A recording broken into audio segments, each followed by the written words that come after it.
Hey everyone, it's Jason. Welcome to an unboxing for Star Wars Villainous.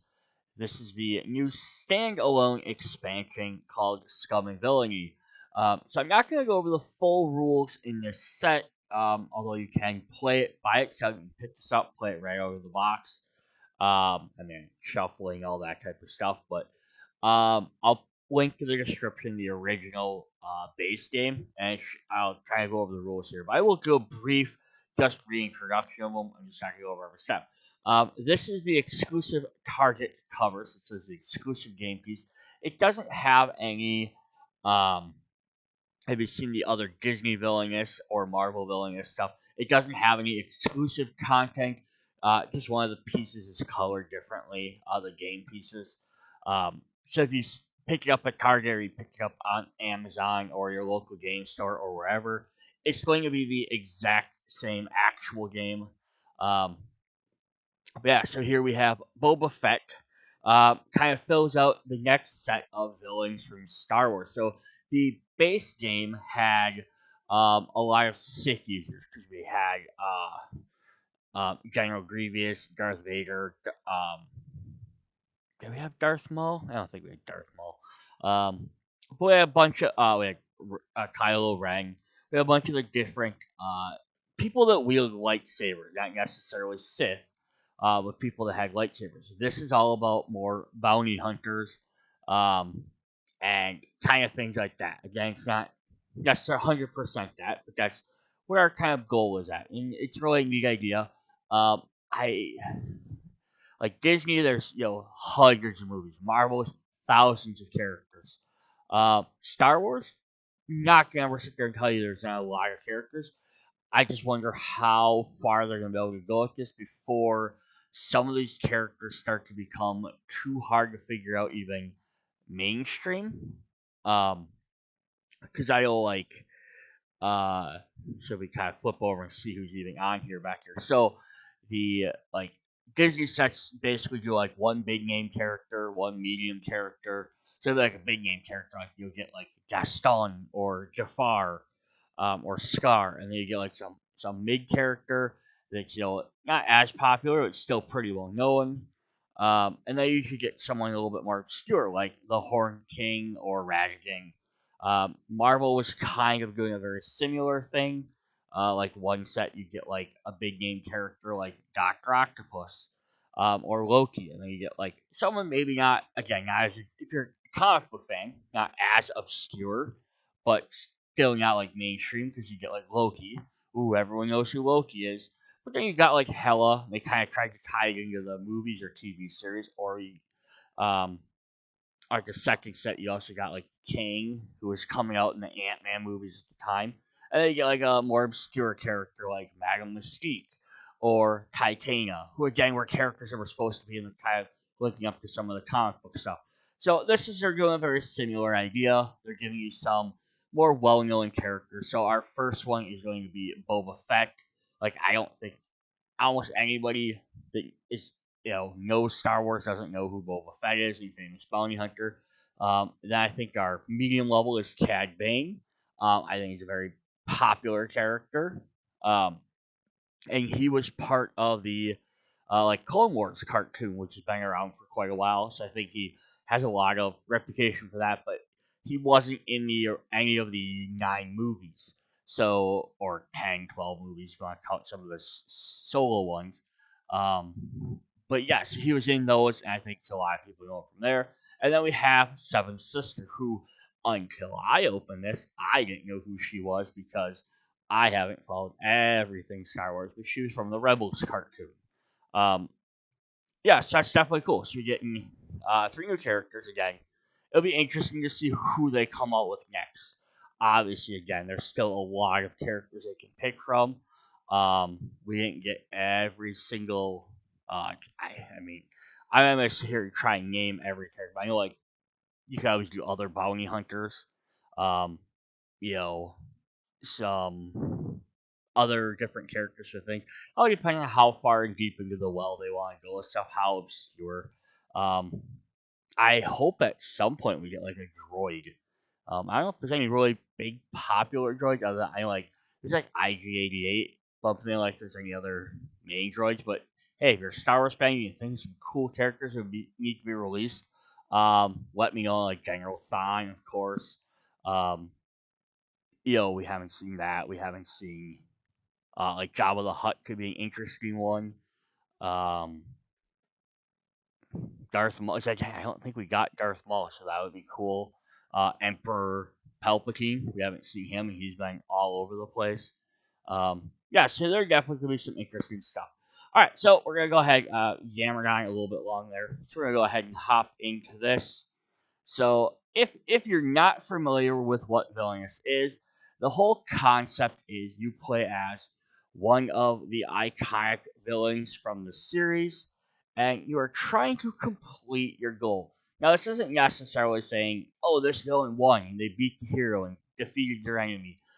It's a goal that they could reasonably accomplish, and then like you're trying to complete it up to the point where like, "Hey, I've done this thing," and then if like this is a movie or a TV series, um, I've done my goal up to this point, and now this is like the turning point in the story when the villain or the hero would then have come and stopped me.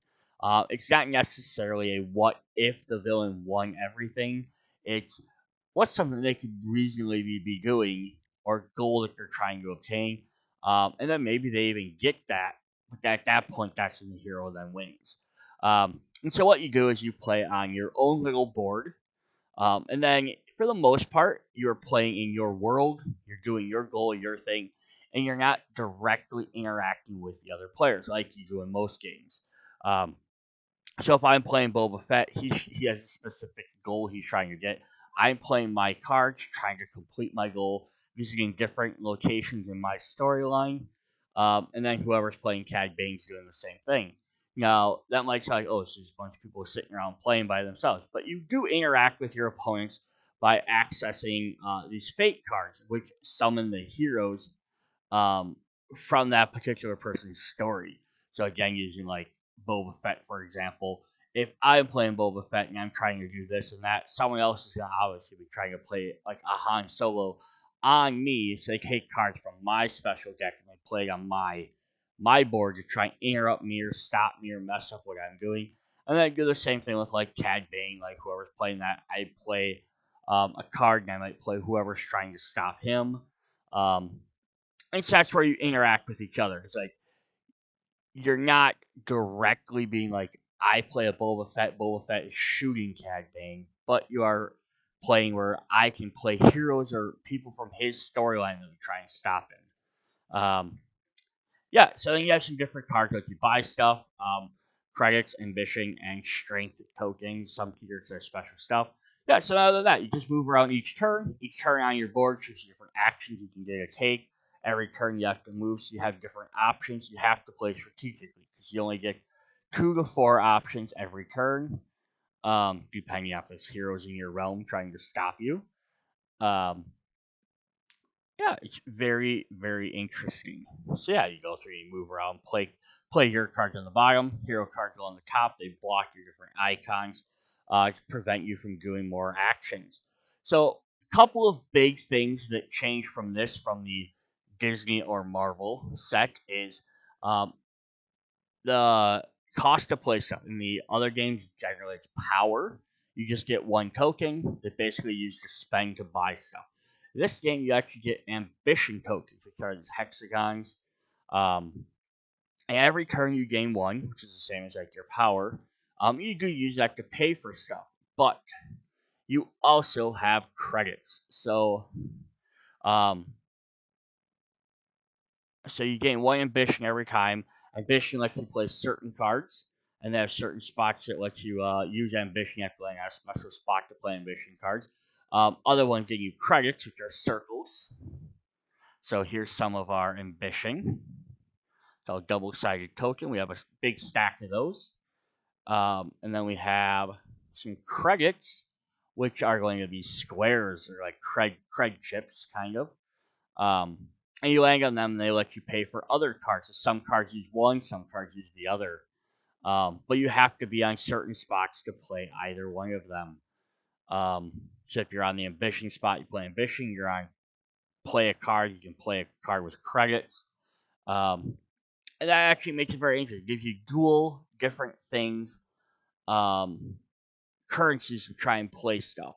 So it gives you a little bit more thing. You have the ability to maneuver stuff around and move it around on your board. Discarding, which is very important. Um, so at the end of every turn, you draw back up to your hand size, which is typically 4 or 5. I think it's 4. Um, Draw cards. Yeah, it's 4 cards normally. And stuff can change that. So if you have cards sitting in your hand that aren't being used for you, I have 2 copies of this card or this card. It relies on me having an ally and playing. I don't have one of those. Or this card costs 5 and I only have 2. I'm not going to get 5 very quickly because I have other things to play for. Discard them, find something new. It's a very important aspect of the game. We have activate. You land on these spaces on your board. They will let you activate certain items on, or certain abilities on your cards by paying for them. Vanquish is such you fight. You gather your allies. You fight a hero. Add up your total. Fight the heroes. Now you don't have to be on the same spot as the hero and allies to fight them, but they have to be on the same spot. So you can see your character can be here. They can be over there. And then all your guys go away equal to the amount that takes out heroes. So you gotta kind of sacrifice like your stormtroopers to take out Skywalker. And then there's the big fate icon, which is a little lightning bolt. Um, and this one you draw 2 cards from the another player's deck. You pick which one. Could be effect cards, could be hero cards, could be items. You play them on their side of the board to interrupt them, but you get options, which is really nice. So you're not just, and this is what makes the game more interactive because you actively have to be paying attention to what the other players are doing, so that um, you know what players may be getting closer to their goal or what spaces they're landing on a lot you might need to prevent them from accessing. Um, Also, if you draw this card, you want to have an idea of which one is going to hurt them more. Because they could have one that just says, you might be like, I like to just play a hero out. That puts down their board and stops it. But the effect might do something worse than that. Yeah, so you have to actually be paying attention to what your opponents are doing during their turn. Um, so that's basically how that works. Cards have strength. Pick tokens that go up or down, which increase your strength or your opponent's strength. Um, Different card types. We just jump through these really quickly. And this is one thing I love about these games is they have color coded on them. So ally cards are red, so they're always going to be listed as red down here.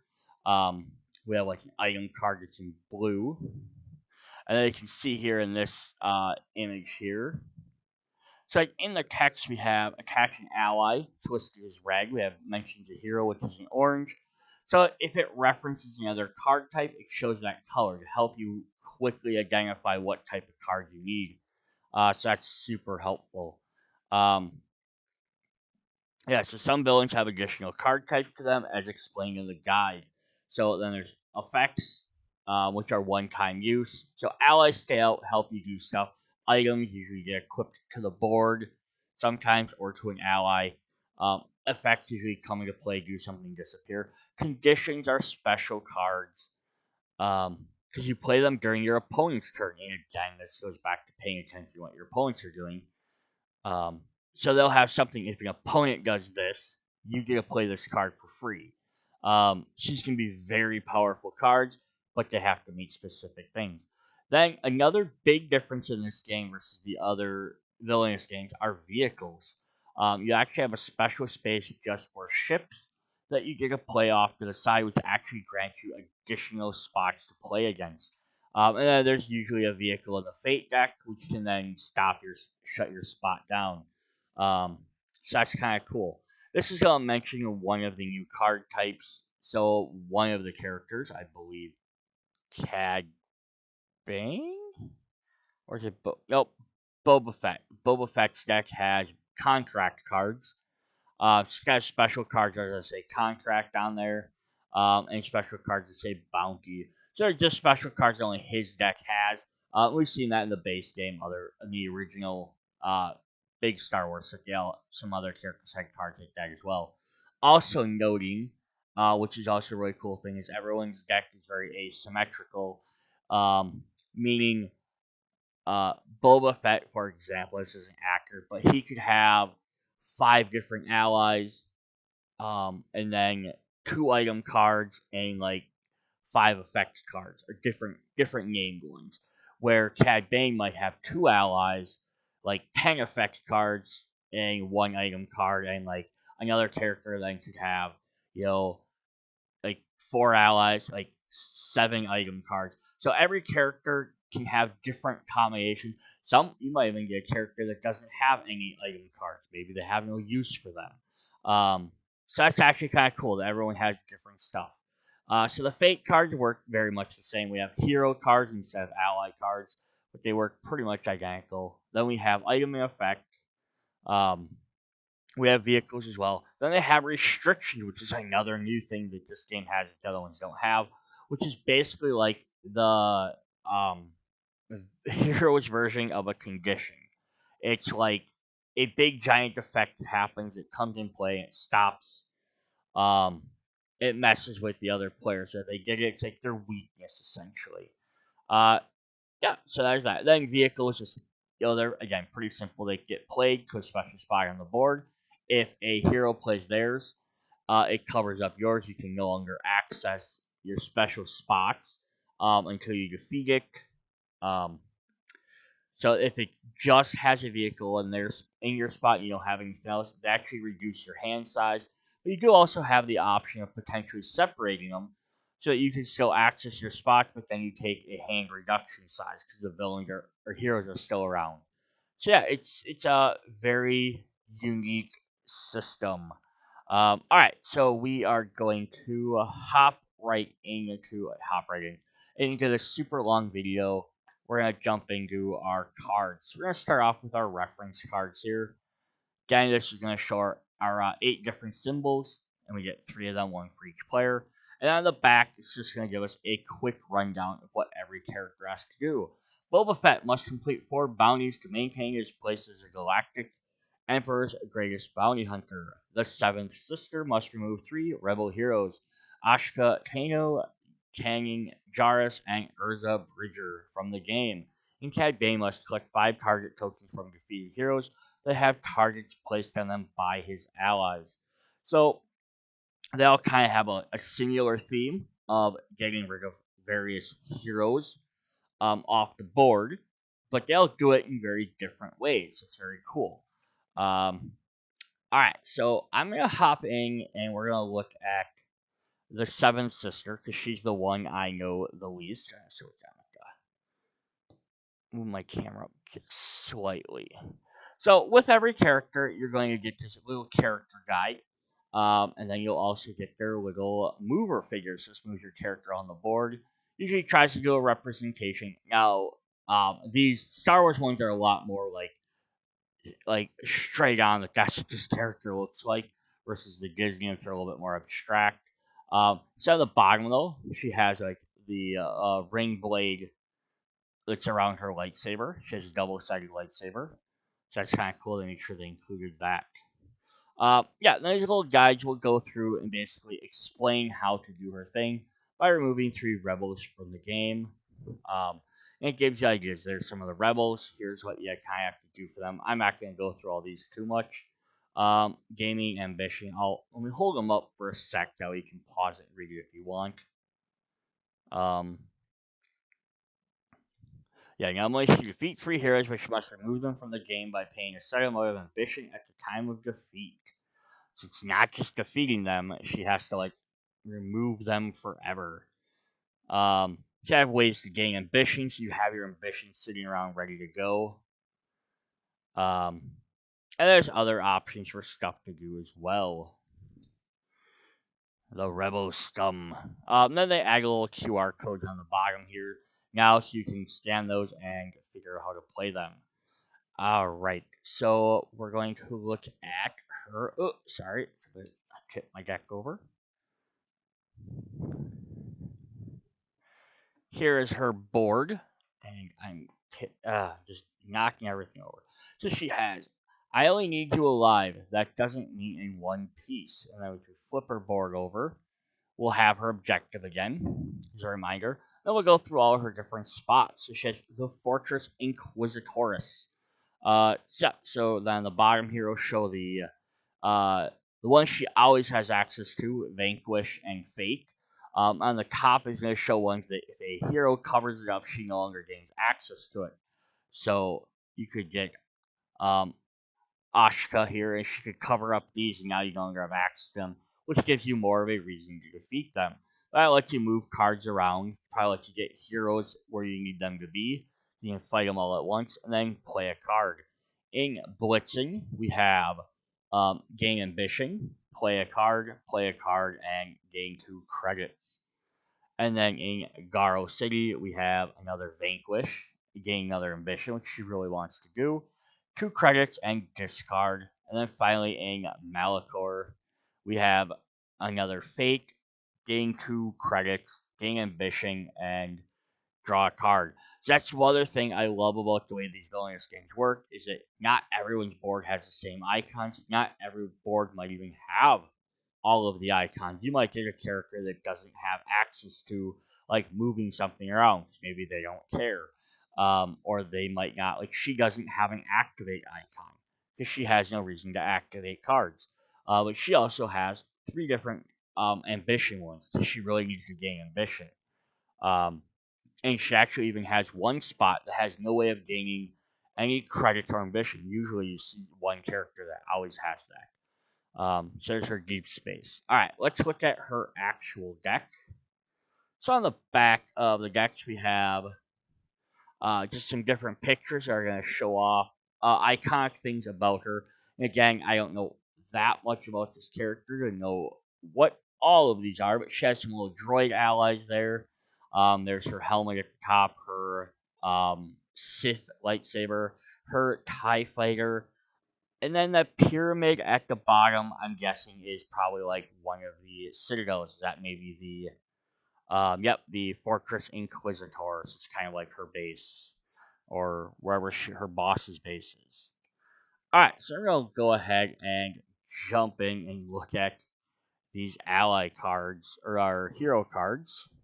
All right, so first up we have an ally, noted by the red in the bottom, Darth Vader. So this is really awesome. We get this is one thing that's also again a unique thing with the more so at the Star Wars than with the Marvel. The Marvel does this a little bit too, but not as much because there's a lot more characters in that world.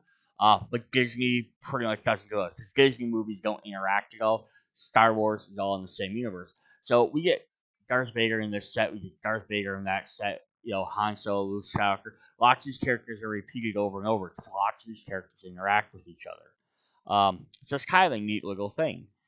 Um, so we have cost up at the top. It's going to show a circle. So that means it's going to cost credit. So we can kind of match the symbols up. Even though it's a square, you can see it has the like cog like shape. The bottom corner, Darth Vader, of course, has 6 health or strength.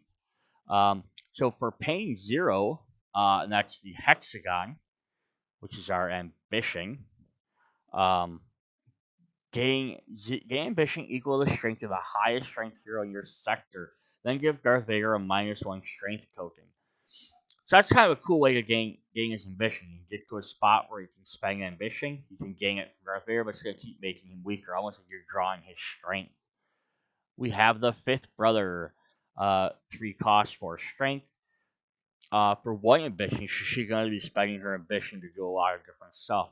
You may maneuver any hero in your sector um, to a new location, play a -1 strength token on that hero.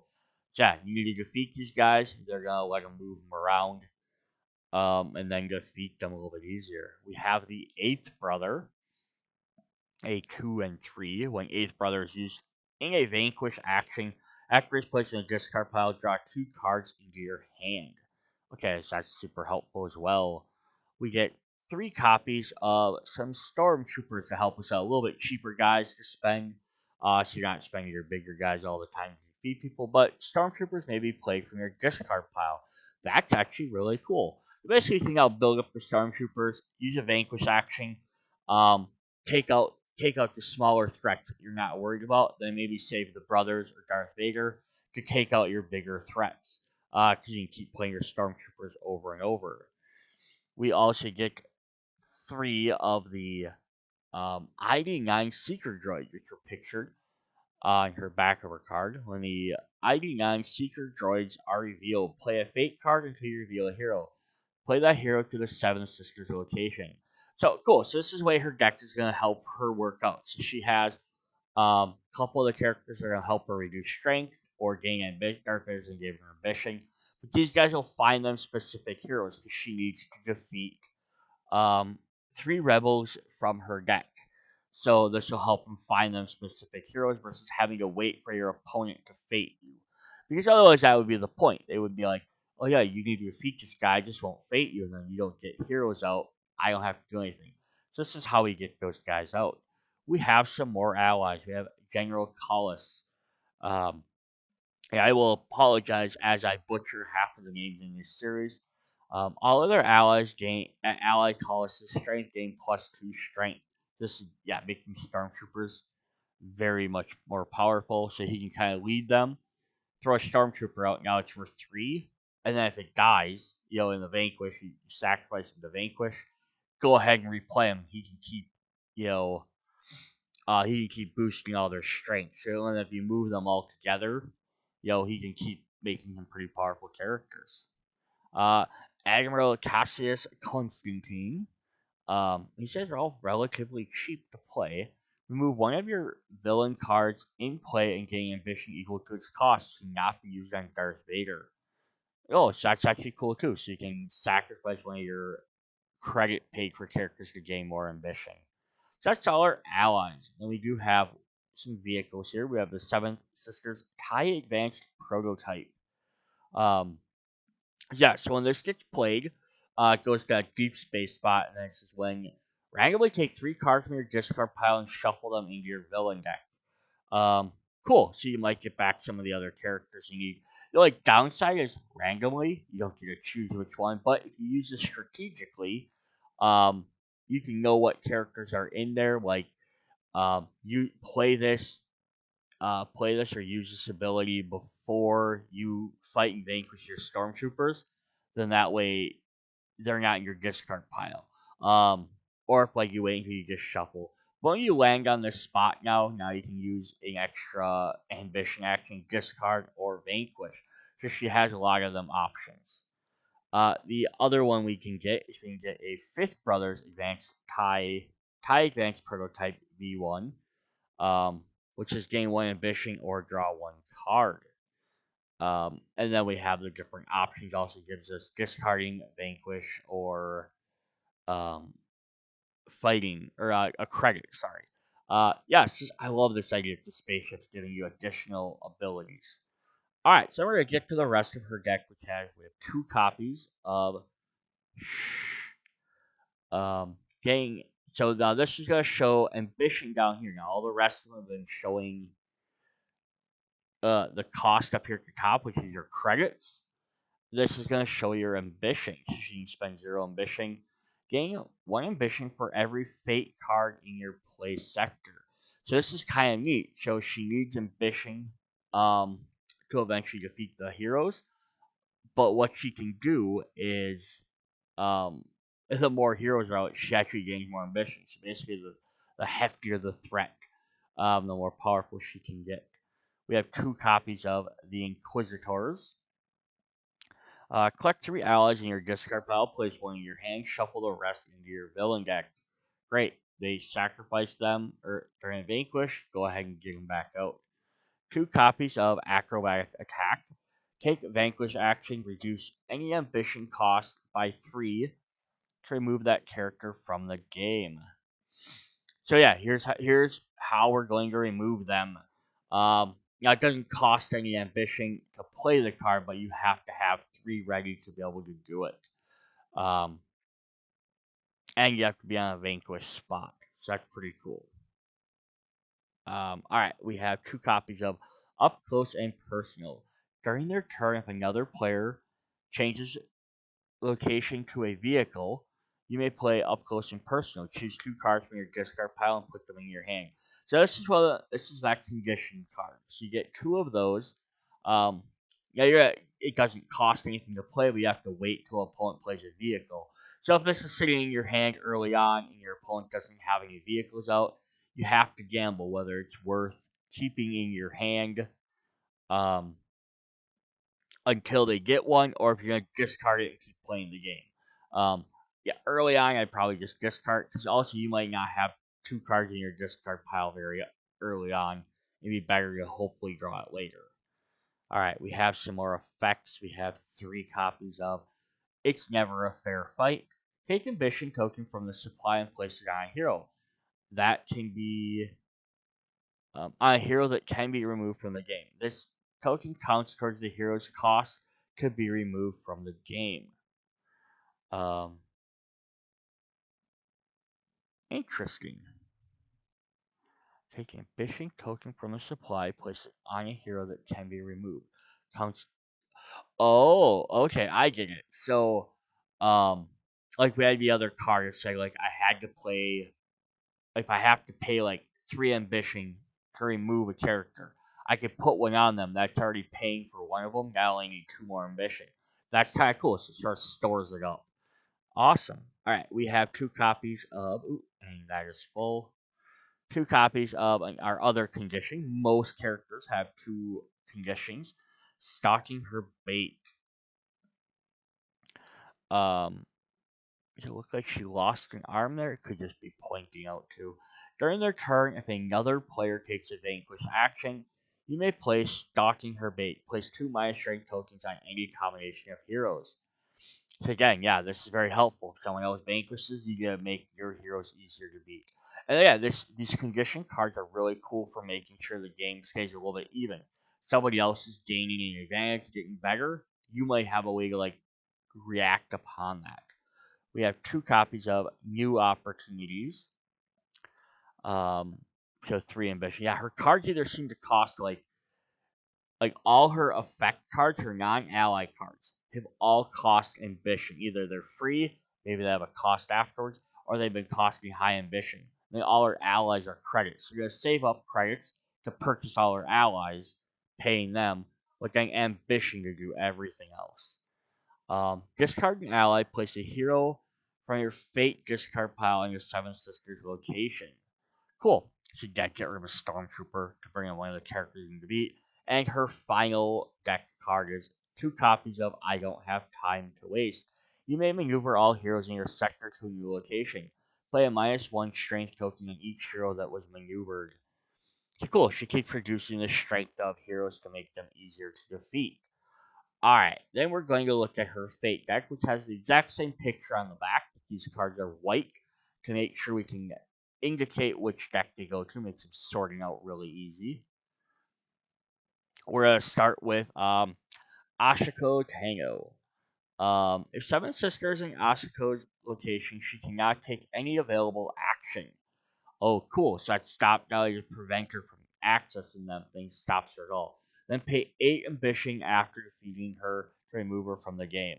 Okay, so cool. So this is where her ambition really takes place. We had that one card that let us vanquish and do it for 3.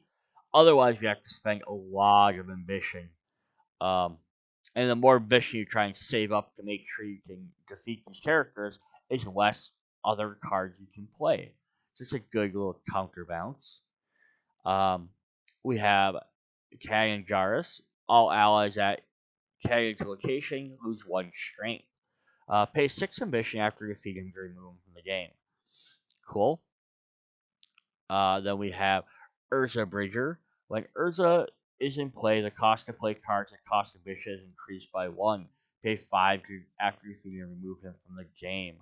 So those are 3 different rebels. Now I did wish it said rebels on here so you could just quickly know which ones were which, but that's alright.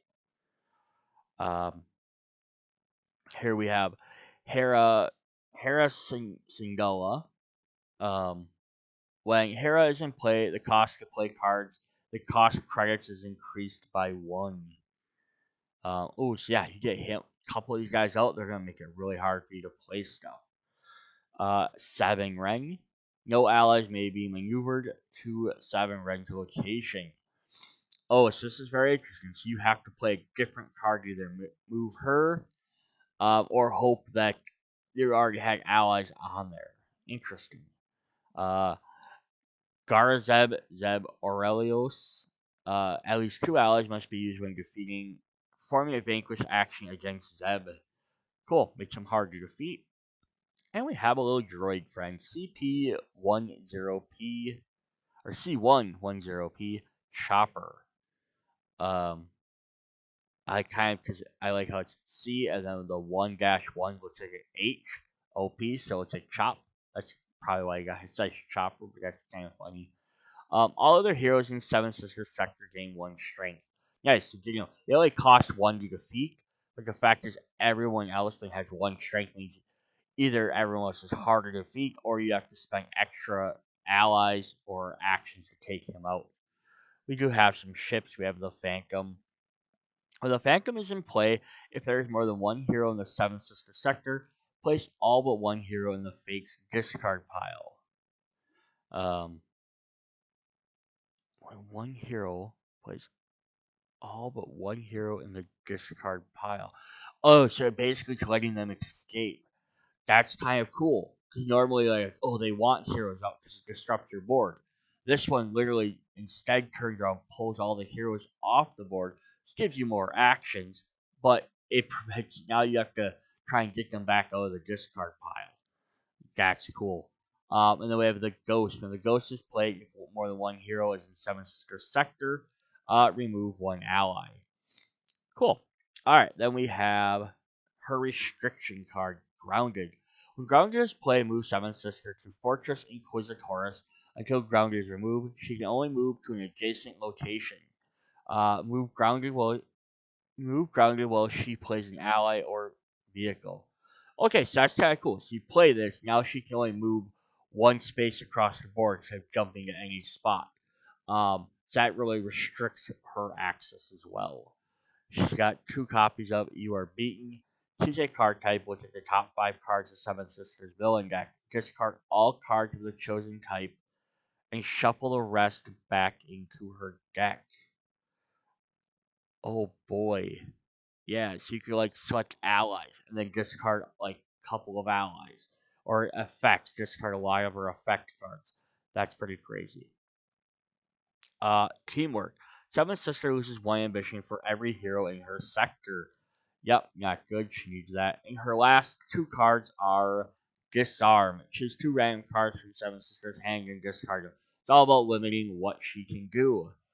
Alright, so that's her Seventh Sister. Yes, that's a pretty crazy deck to play. Alright, I also love the artwork on there. Some brand new artwork for all the cards. They could easily just use screen caps from the show or illustrations or pictures from the movies, but that's really cool that they just did brand new artwork for everything. Alright, on to our next villain. We have Cad Bane. Um, yeah, so it's a different bounty hunter. Alright, so his little booklet here, we'll kind of go through this. His objective is to collect 5 target tokens. Might be the most well known and effective hired blaster in the galaxy. Um, Bane uses his allies to set up his jobs by placing target tokens on hero he needs to take out. Those heroes are defeated when Cad Bane plays the Now It's My Turn card. Once defeated, Cad Bane collects target tokens. He needs 5. Special setup. So we have a stack of these special. He has special target tokens. Place the target tokens in your sector to use them throughout the game. Um, Place collected target tokens on your portrait. So yeah, he's targeting heroes. He's going to use various cards that are going to place them. We'll kind of see them as we go along. Then he has to play the Now It's My Turn to finish the job. Um, Hiring crew. You're going to hire some various other allies to help you out. And then he has Pay Me. Ambition and credits are both necessary for getting his victory. So we'll see how different his stuff is laid out versus the Seven Sister. And I just destroyed my camera there. All right. We have his board here. I'm gonna set that aside for a sec. Um, I'm afraid it's been you that have been foolish. All right, so we start with Coruscant. Cool. So although well, let's go back to some more iconic places. Again, this is what's interesting because like I grew up with the movies, not the newer TV series. I haven't watched Clone Wars or Rebels. And all that. So like for me, it's like, oh yeah, this is a place out of that movie. So again, that or some of the original novels. That's where some of the stuff is in my mind. But other people may have growing up, they just watched Rebels. Maybe they've seen the regular movies, but they watched all the cartoons that's more familiar, so they might be more in line with that. But we have one credit, activating ambition or gaining ambition, um, discard card or vanquish. In the Black Skull Station, we have ambition two play cards and gain 3 credits. This is like more of a typical spot you see in lots of the villainous boards. Play 2 cards, gain lots of credits, and then do some fourth action. We have the box. Vanquish, discard 1 credit or fake action, or Boravio, fake action, move cards, gain ambition, and play a card. So he's only got this spot and this spot to play cards. So he needs to play. He's got to bounce back and forth between those two. Um, but he does have 3 spots for gaining ambition. He's got 3 different options. But again, it's 3, then 1 and 1. So what's going to probably happen a lot, you're going to keep coming back to Black Skull Station. So he can play 2 cards, gain your ambition, and gain your 3 credits. So you'll pick another spot, do something else, probably come back to this. So the first place other players are going to fate is probably going to be this one, because then you're still gonna have to debate: is it worth coming back here for the 1 play action and 3 credits, or am I gonna start going to these other one for 1 credit, but I gain extra action? Like if I still need my ambition, I might come over here. But if they cover up both of these, then you're stuck down here, 1 credit or 1 ambition, right? So that's just kind of neat. You can definitely see how your opponents can hinder you. So now this one is just like him in his trench coat. Look, it's kind of open there in his brimmed hat. You can see his I don't know what kind of breathing apparatus that is. If it's uh for bounty hunter effect or if it's actually like a life support. I don't know enough about this character. All right, let's keep my camera down just a tad. There's the back of his card. So we're gonna have, of course, his head up there, his iconic hat, little breathing tube, his dual pistols, and then I'm assuming the bottom is probably his personal ship. I don't know what this little mark is. I don't know if that's like a tattoo or um, what exactly is that? Kind of looks like almost like barbed wire ish. Um, and I'm not really sure what the little like 3 dots are. Again, I don't know this character that well. But yeah, hope they'll probably show off some of that stuff in the deck here. So let's go ahead and jump in. Let's look at his allies. We have Robo Nino or Rob Anino. Um, Heroes in this location get -1 strength. So yeah, so you move them around. You can kind of reduce heroes, make them easier to be able to defeat. Aura Sing. Um, Aura Sing can be used to vanquish actions against hero in any location. Okay, so that's cool. So no matter where she is, she can snipe someone from another spot. That can definitely be helpful.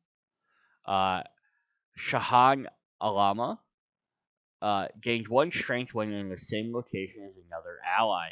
So yeah, teaming him up with that little first guy can be helpful. Uh, Morello Evo.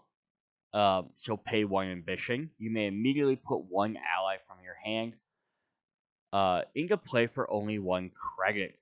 Oh, that's crazy. Spend your ambition to get your allies out cheaper. That's definitely helpful. Definitely when you have someone like this. Count Dooku, who costs 5. Also, now you can play them for one at the cost of one ambition. So one ambition, one credit. That's not terrible. Um, Heroes in Count Dooku's rotation cannot use their abilities. Nice. He's also six, like Darth Vader. That's kind of interesting to point out. IG-86. This is a different of the IG models. Which I didn't know there were more. So I don't know if this is just an extra one. I thought IG-88 was the only one. So I don't know if this is a separate one, if this is a separate, like if there's like if IG-88 was the only like IG model, or if there are multiple IG-88s. I don't know. It's very interesting. I always, it's kind of cool. When IG-86 uses Vanquish, action return him to your hand. So there we go. So kind of like them Stormtroopers with the last character. Use him if you have to, because then you can at least replay him. And our last ally is Toto 360. Pay X ambition. You may pay any amount of ambition to put that number of cards from your discard pile into your hand. Oh, this guy will be very valuable. This is kind of cool because Seven Sister sort of kind of was worried about like just sacrificing her allies to get to her thing. Sacrifice the stormtroopers. Use her other the other brothers, even Darth Vader if she needed to get what she needed. Cad Bane doesn't necessarily like these aren't like his friends, but he's utilizing these allies to get his means. Like having the one guy to make everyone cheaper, or a thing to snipe people. This guy like get cards back, so that's kind of cool. We have vehicle. Xanadu Blood. So there's a ship that's on the bottom of his card. Um, so this will get you, if you take a discard action, you may replace those cards immediately. Oh, that's fun. So he also has discard, play a card, and ambition. So normally you discard. So if I have four cards in my hand and I'm like, oh, I land there, I'm going to discard two of these. So at the end of my turn, I can draw two brand new cards. He lets you draw them immediately. So that way your turn's not essentially wasted on discarding. That's cool. The Justifier. Uh, you may maneuver an ally to a location with a hero. Good, lines these guys right up. And then plus it gives you a vanquish action, play a card, and a credit. That's definitely cool. All right, let's look at his main deck. So we're gonna get now it's my turn. We get 1, 2, 3, 4, 5, 6. Like lots of times we only get somewhere between 1 to 3 cards. We get 6 copies because you need to have this card. Um, Pay 2 ambition. You may defeat any hero with a target token on them. So you can defeat other heroes regardless. And it would get them off the board. Like, let's say he has, uh, wait, who's a character he has here? Anakin, one of his main villains or heroes. His villains, which are heroes. Um, he has Anakin out, and he's really blocking one of your spots. You could just defeat him. Fine, get him off the board, get him out of your way. But you need to play this to get them target tokens to actually win the game. We have 3 copies of Cad Bane is in charge. So place a target token on a hero. So alright, so this is the first instance we've seen about actually playing target tokens. So you have to get this card out first. So it'll be all about recycling your deck. Um, 2 copies of his condition. Triple my usual rates. During their turn, if another player collects credits, you may pay triple my rates. Collect that many credits plus 1 ambition. Very easy. People are going to gain credits every turn. This is not going to be um, hard to get. The only thing that's going to be hard is so if you're gonna probably want to save it until they land on one of their higher spots. Um, but like so, just looking at Seven Sister here, she has a two, and a two. So do you wait until she lands on her two and gain your 2 credits and 1 ambition, or do you wait until like another character lands on a three? Um, or if this card's just been clogging your hand, you just play it when someone lands on a one and just use it, and then it's done with. So that's very interesting on when you want to play it. Remember, you play this on your opponent's turns. If I have 4 cards in my hand, I play it. My turn, I still only have 3 cards. Um, so interesting. We have 2 copies of his other condition, which our easel is full. Uh, that is not a clone trooper. Oh, so it's like looks like Anakin saying that to him. Um, During their turn, if another player plays an ally, you may play that as not a clone trooper. You may take an ally from your discard pile and put it into your hand. Again, I don't think there's going to be any very much issue getting this card out with the occasional some. There might be like one specific character that doesn't worry about playing allies that often. Um, but I think most of them do. We have 2 copies of Underworld Allies. Gain 1 ambition plus 1 ambition per number of allies in play. Cool. I wonder if in play is different than in sector. I just want to try and see if the book says that quick. Um, Cards what you play does not really specify that because a lot of cards say in your sector versus in play. So that's why I'm wondering if in play it probably just involves your area because usually you only deal with stuff in your area. Yeah, because I don't see an actual like it definition on here that says in play.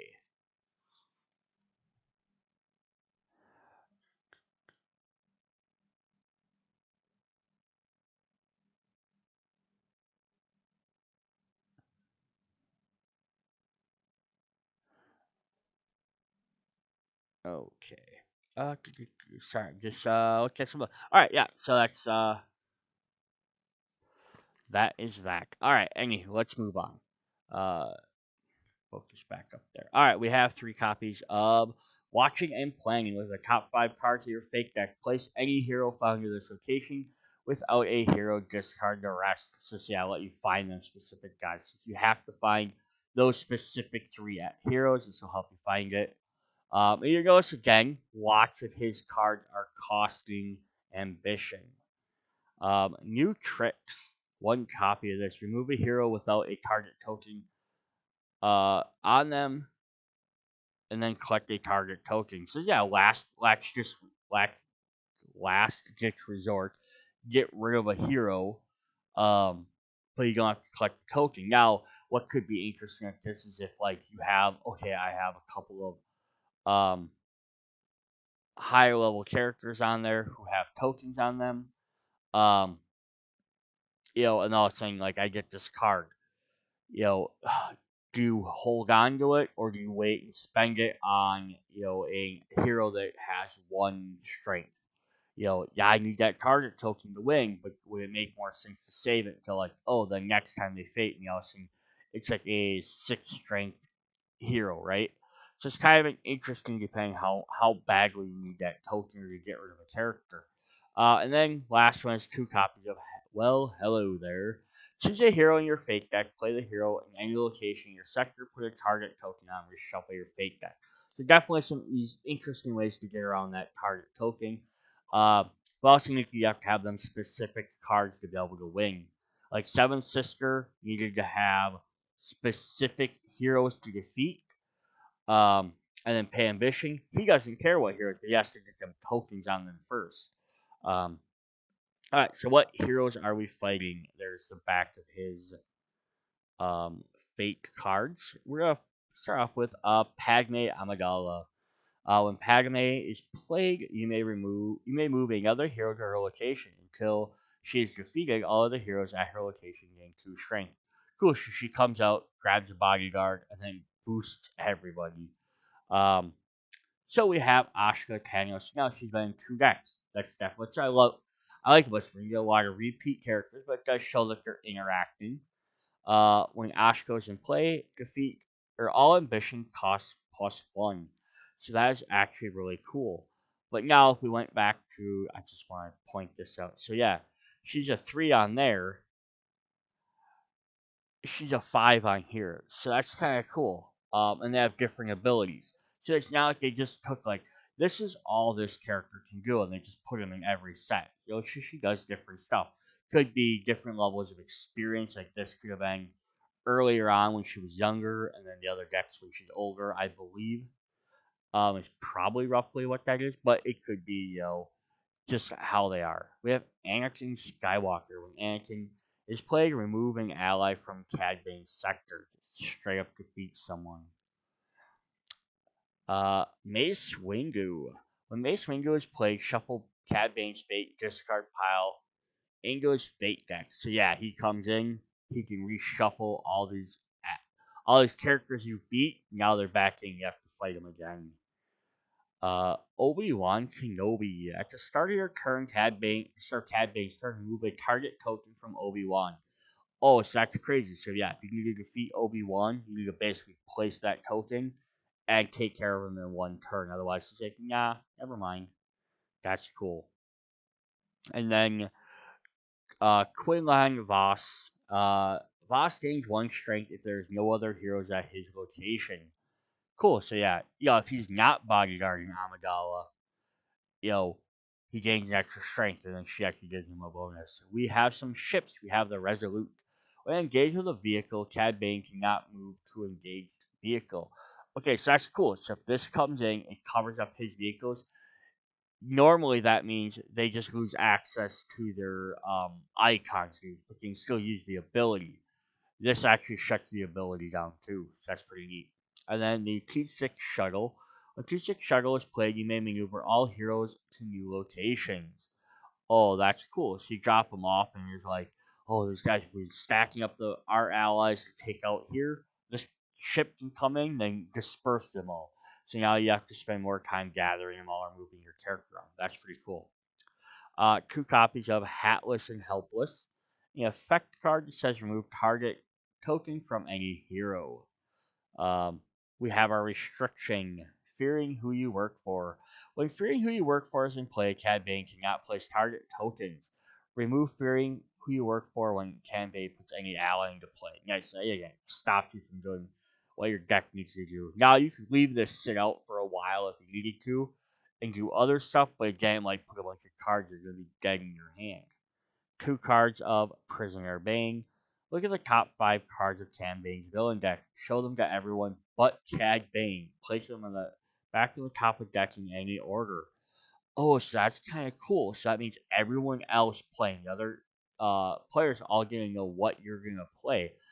I'm normally not anyone that likes looking at the top of the card effects or reveal them. I'm not. It's different if you're the player and you're doing it because you're like, oh, I know what's coming up. I know if I'm like discard versus shuffle that. But as like another player, I'm kind of like, why do I care what somebody else has coming? But this could be very helpful because then um, someone might know if they're like, oh crap, like he's got a card coming up that lets him, the one that lets you just freely vanquish someone, right? Or a non-targeted character, right? You get a target code. That's in his top 5 cards. Then it might force the other players like, okay, we really need to fake him quick, try and find someone that can discard that or do something. So that's kind of cool. And then our last 2 cards are Lost Bounty. Remove half of Cad Bane's credits from your down or up to 3 ambition. Yeah, it shuts down his ability to buy stuff. Um, Alright, so that's definitely cool there. So that's Cad Bane. It's a really fun, different type of guy. You can see how differently it has a similar feel to Seven Sisters because you're trying to target certain characters to defeat. But it plays on a different level. But then actually, they kind of try to theme all these guys together with um, playing credits and ambition to doing different effects. All right, so let's look at our next character, our final one, the cover boy. We have Boba Fett. Um,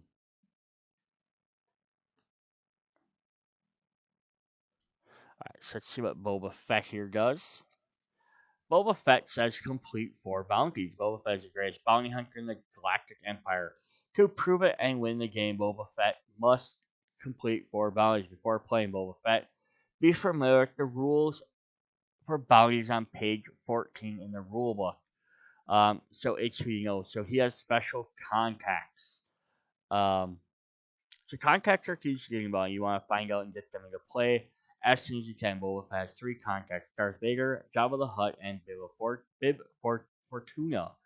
Each contact indicates how many bounties it can have at one time and what they will pay when a bounty is complete. Once played, you cannot remove a contact. Awesome. So he has to find these guys. So he has getting the job. He has 5 bounties in his deck. You have to try and do. You have other bounty hunters. Boba Fett does not have allies. Instead, he has bounty hunters. You can choose them to play them either as heroes or villains on the side of the sector.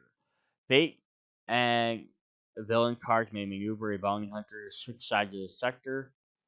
While in play, bounty hunters on the hero side block actions and be vanquished or defeated, but do not are not considered heroes. If you need to count bounty hunters, you can count the total of them, no matter what side they are. Ooh, so that's kind of a neat little effect. So you can like have them on your side, or you can move them to the other side. We're gonna jump back and we're actually gonna read this. I haven't been reading the other ones, but his game mode's a little bit different. Um, Bounties are played to a contact. Once played, Boba Fett can start the process of completing the bounty. Use any game token to indicate the progress. Multiple bounties can be progressed at the same time if they have the same requirement. For instance, defeated bounty hunter can move both the curling job of war and the war of bounty hunters one step forward. Anything done before the bounty play does not count. Okay, so it's saying if you have something like defeat a hero, you can actually complete multiple bounties off that same one. Cool.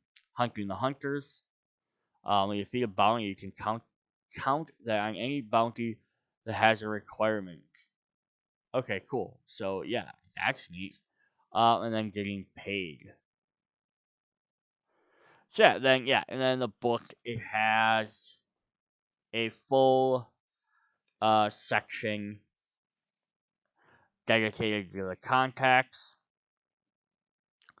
Um, Bounties are kept in the villain's deck, but they can only be played to a contact. Once the bounty has been played to a contact is active, you can attempt to complete it during the normal game. It cannot be maneuvered. So basically, you play the contacts down. They kind of just sit there. You play the contacts down. They kind of sit there. And then you play bounties to them, but you can't move them around at all. Um, a contact is a unique type of card, so it does show it's red, like an ally, but it's not technically an ally. So what's interesting about this is it, and that's where I guess you'd have to question the rules, and it doesn't really say that in here because you have other like Cad Bane had a condition say when a player plays an ally, do you consider any red card an ally because its text is also red, or does it have to say ally?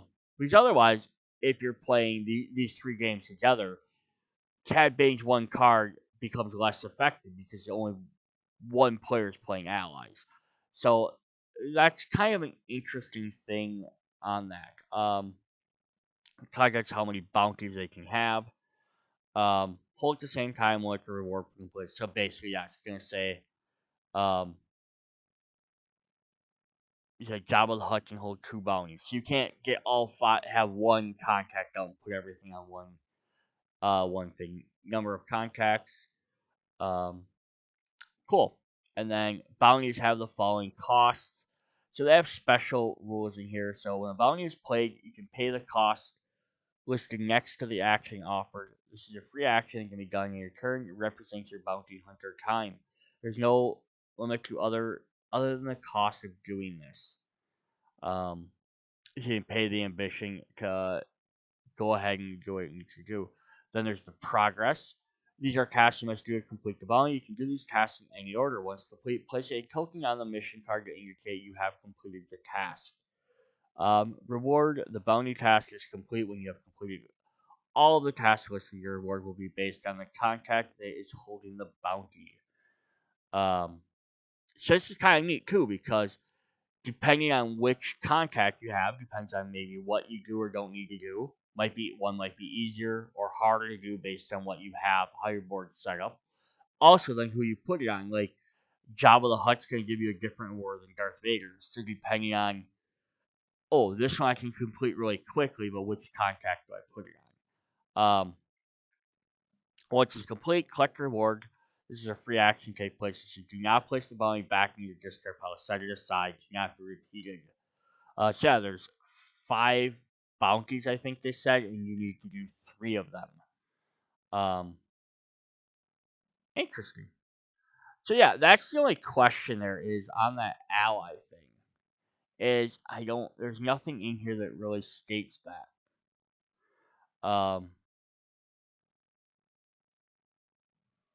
Yeah, so that'd be kind. I should look up that rule at some point here.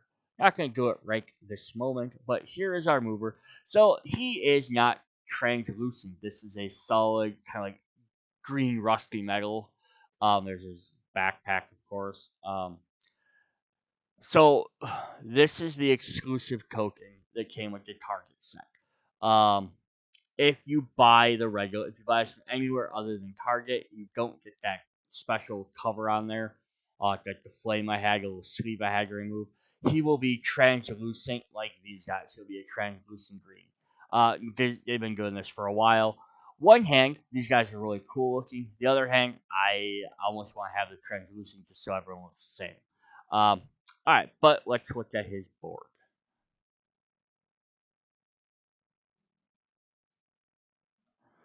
His sector, if you will. It said, "He's no good to me, dead." Like there is standing at Cloud City.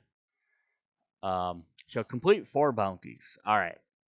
So we're gonna go to Corellia. We have 1 credit, play a card, vanquish, and discard. The Executor Bridge.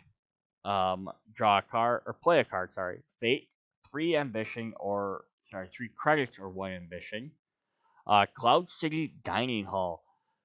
Um, Very interesting. Like just 100% specify the dining hall. Vanquish, ambition, move a card, or play a card. So no credits on that one. And then Jabba's Palace, 1 credit, discard, ambition, and vanquish. So they again all 3 characters all have 3 ambition spots. So you utilize that a lot. But he doesn't have a lot of credit options. He has a 3 and 2 ones. Um, He's only got 1 option to move guys around. Um, and he's got 2 vanquish and 2. So yeah, he's a little bit. Yeah. So no one on any of these have that activate icon, which is kind of interesting. Um, all right, so let's hop in and see what Boba Fett does. There is the back of his cards. We have the fireballs just kind of show like from his gun, he shoots like some big flaming, like a flamethrower. There's his helmet, his backpack, the Mandalorian icon, and then the like kind of like top down view of his ship or like front view if it was laying down. That's kind of interesting. You don't usually see his ship in that direction. Usually, I always see it full upright. Um, so that's pretty cool. All right, let's see who we have. So we have bounty hunters. We have the old boss here, the lizard man. 5. So it says when using a vanquish action, boss can divide his strength to vanquish multiple targets in the same location.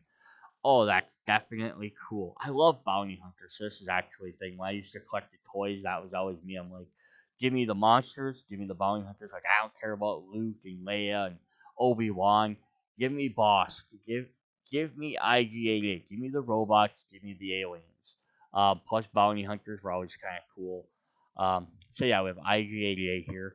Can be used in a vanquish action against a hero in any location. This is kind of neat. So he can, yeah, just snipe anybody. That's pretty cool.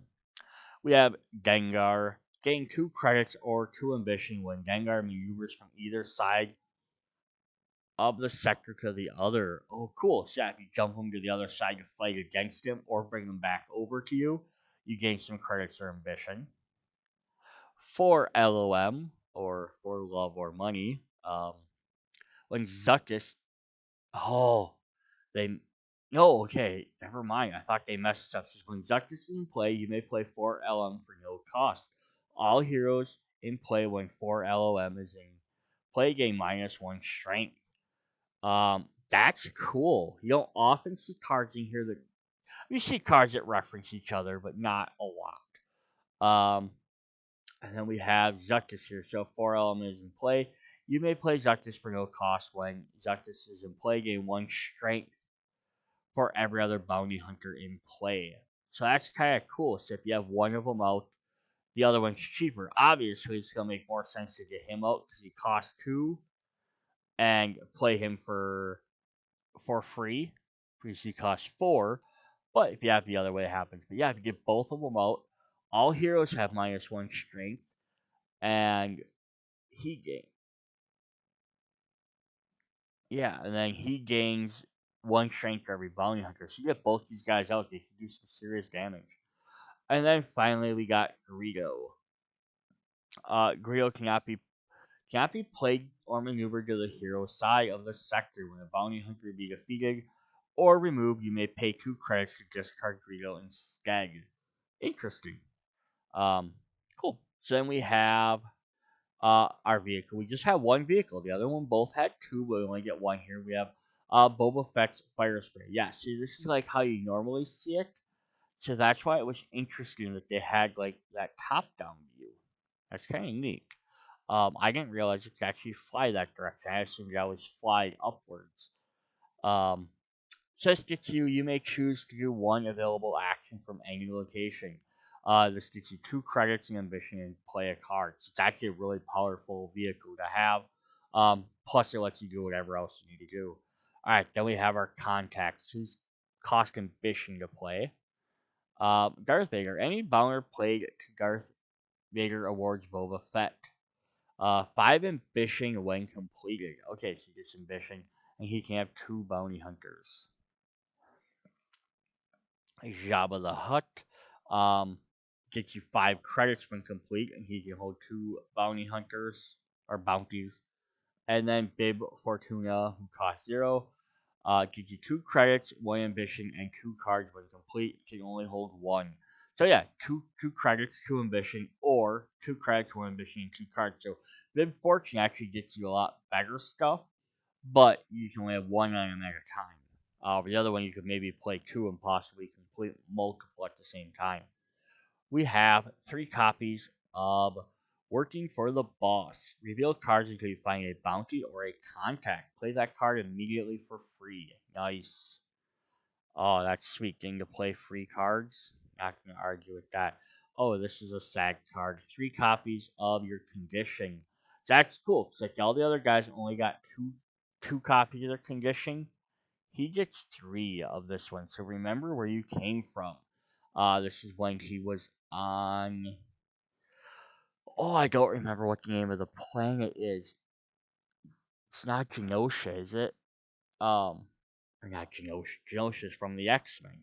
Um, but yeah, this is when in episode 2, the Clone Wars, they were fighting in the arena, and Jango Fett comes out and they kill him. So that's Jango Fett, his dad's head. Um, During their turn, when another player defeats a hero, you may play Remember Where You Came From and defeat a character of strength equal or less strength. They're cool. So someone else defeats one of your heroes. Which, if you look at Cad Bane and uh, Seven Sister, both of them are trying to defeat heroes. So this works really well for you. Now, if you're playing against characters from the original set, not all of them's goal is just to defeat heroes. So then this card maybe becomes not as easy to play. But it lets you defeat a character, so you can defeat an ally, another hero, a uh, a bounty hunter. So that's kind of cool. Boba Fett's next card is You Know Who I Am, right? Choose a hero and a bounty hunter. Defeat one and remove the other. Um, That's kind of cool. So yeah, you have some contracts that are going to tell you to defeat a hero, some that are going to tell you to defeat a bounty hunter. So this lets you defeat one for the purpose of that, but also get rid of another threat. So it's kind of a give and take because if you have to do both, you have to decide which one. Um, I would assume though, because it says choose a hero and a bounty hunter. Is this card can only be played if you have both in play. Um, Speaking of bounty hunters, is I had to pause for a second to get a quick look. Um, Red text cards like bounty hunters are considered. It doesn't say it in the book, which is what's really frustrating to look this up online. They're red, so they are considered allies for the purpose of other cards that reference allies. So red is red, regardless of what it says. Um, so yeah, it's a little frustrating. The book doesn't say that. All right, our next two cards, we have two copies of Waiting on the Next Job. Just hanging out the cantina, maybe. Shuffle your discard pile back into your villain deck. Draw three cards. So yeah, help you get some cards back that you spent. Um, and restock your hand. Plus, this works well because you know you have something like this. You discard a bunch of stuff, right? Um, Without fear of having to be like, oh crap, like I'm not gonna be able to get back. Like you know you've only played one of these, just keep discarding stuff because you know you can draw them back very quickly. We have two copies of With Me or Against Me. Maneuver a bounty hero to either a hero or a villain side of the sector at the same location. Um, yeah, this will help you defeat them. Bounty hunters get you to the other side. Could be used with Gengar to just gain his ability really quick. Gets you 2 credits for mission. Um, Definitely cool. We have 3 copies of his other condition. One step ahead. During their turn, when another player collects ambition, you may play one step ahead. Collect that much ambition equal an equal number of credits. So typically, moving to an ambition space only gets you one ambition, and you're gonna be able to trigger this all the time because it's gonna happen most of the time. I think 3 out of most players' boards out of their 4 spots are ambition. But what you might want to wait for is if you know the other decks, you know that someone has a card that might say, um, they do this or that, and they collect, 3 ambition. Um, that might be the time to actually play it, because then you gain that much extra. So, like example here, Cad Bane says, so yeah, it says gain 1 ambition plus 1 ambition per the number of allies in play. So I would assume that gaining and collecting are the same thing. Um, Again, I'm sure nothing in here is gonna tell me that, right? Um, I would assume that works the same way. So, like, if you play that and he gains it, um, it's gonna be the same idea. So, if I look at the ambition,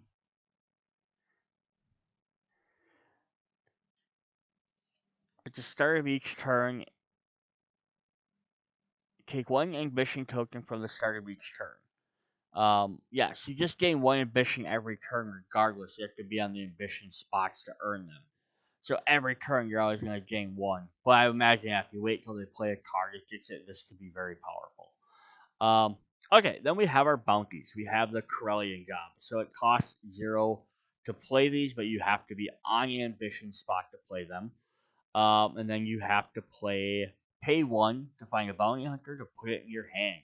Then you have to the progress. Now you can do these at any time, in any order. So once you have Boston play at Corellia, defeat a bounty hunter and pay 6 credits at one time. Um, and the 6 credits can be for whatever you have to pay them for. Or just pay 6 credits. I wonder if it. I do wonder if that means you have to pay 6 credits for something. Yeah, we don't have anything that has you pay 6. I think you just have to pay 6 credits. I have 6 credits here. I've paid for them. Now they say you have to mark these off like with a token. I don't really get how that's supposed to work. Like, how do you mark these off? You don't have anything flying up. It would have been kind of cool if they gave you like a little thin line token, but maybe that would have been too small. As even the lightsabers from the first one would have been a little bit big. But then again, I think they probably could have condensed some of this, like reward. Like all of them say see contact. Well, yeah, we already know that's how they work. I guess it's a good reminder for people, but that's alright. I need him alive. Pay 2 to find Han Solo and place him at Cloud City Dining Hall. Progress. Have Han Solo at the Cloud City Dining Hall. Well, which would have happened from the first one. Defeat Han Solo, but do not discard him. Maneuver him to Jabba's palace, and defeat Han Solo at Jabba's palace. Um, so cool. Jabba's pretty simple. We have Search for the Rebels. Pay 3. Find and place Luke Skywalker and R2D2. Progress. Have Darth Vader in play. Defeat R2D2 and defeat Luke Skywalker. Yeah, so like it's kind of interesting how some of these are. Like Han's you have to move around. This is just defeating certain characters. The other one is um, you know, playing doing stuff with the bounty hunters. Here we have War of the Bounty Hunters. Find Chewbacca, place him at Boba Fett's location.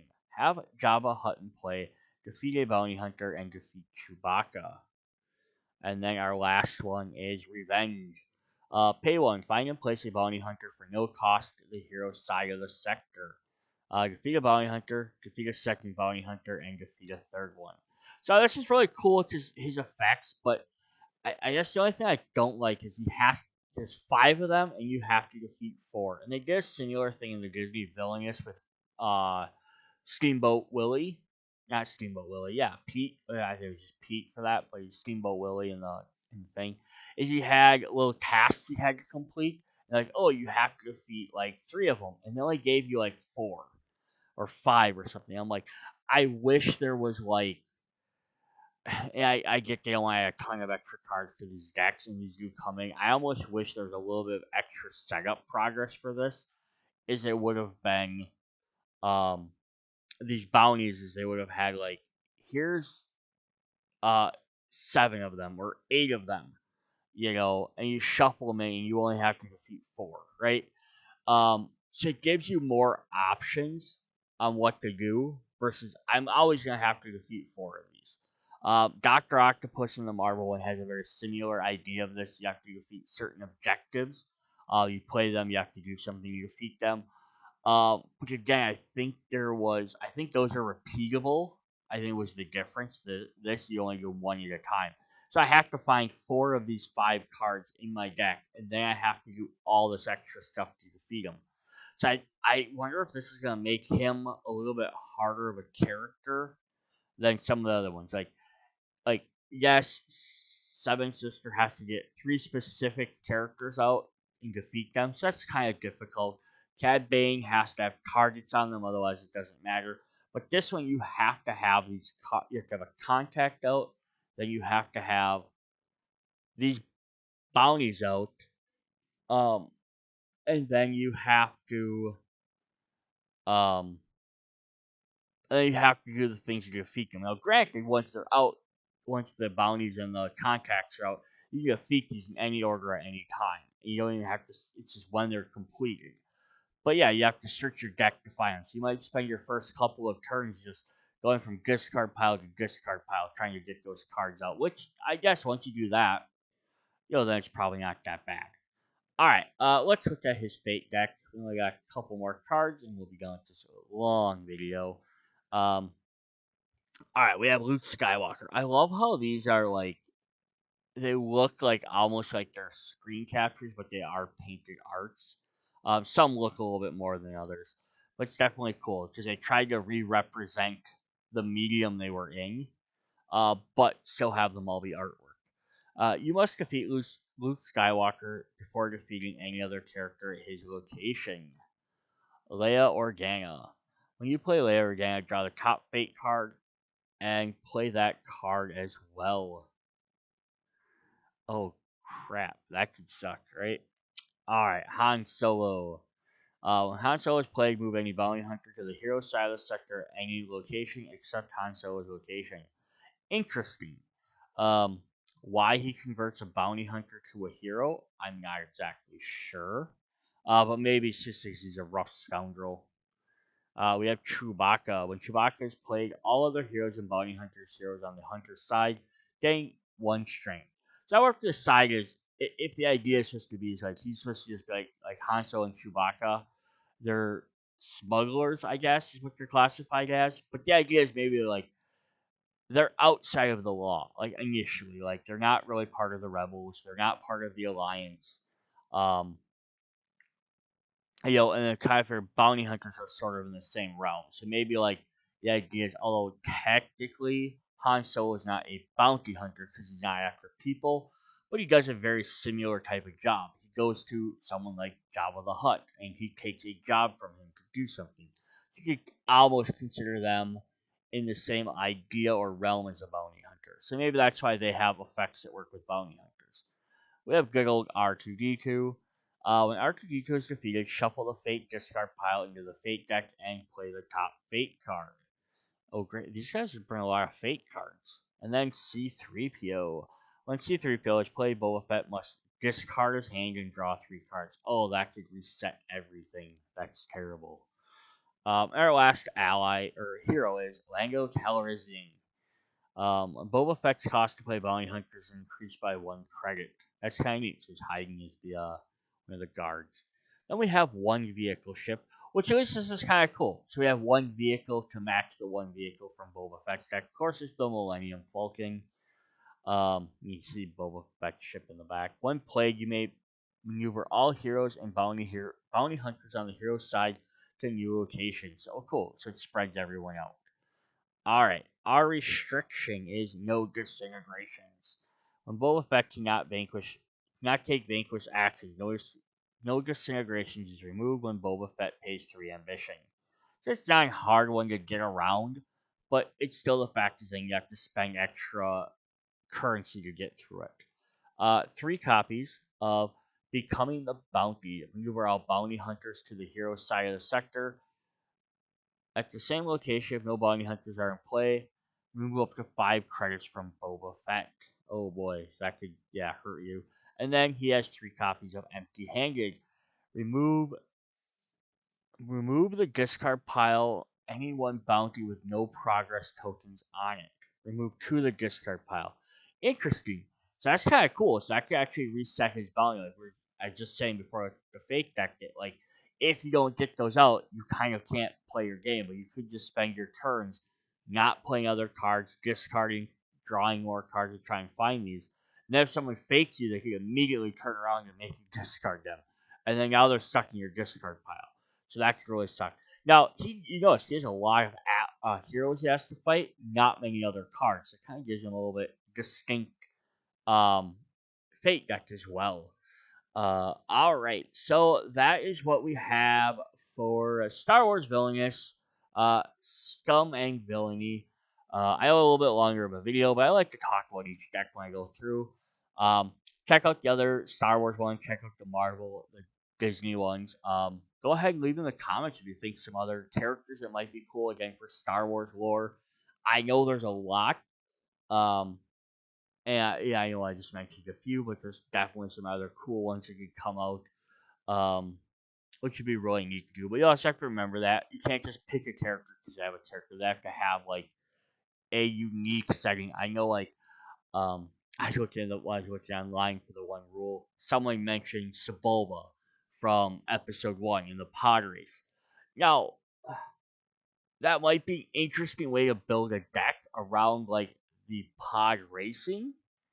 Um, but there's not really any vanquish or combat actions. I guess you could have him like, hey, he needs to take out X number of other racers because that's kind of what he does. That might be an interesting thing. Like, I'm not saying you couldn't do it, but it would be a very different theming from the way the rest of the characters where they're literally actually doing fighting actions against everybody else.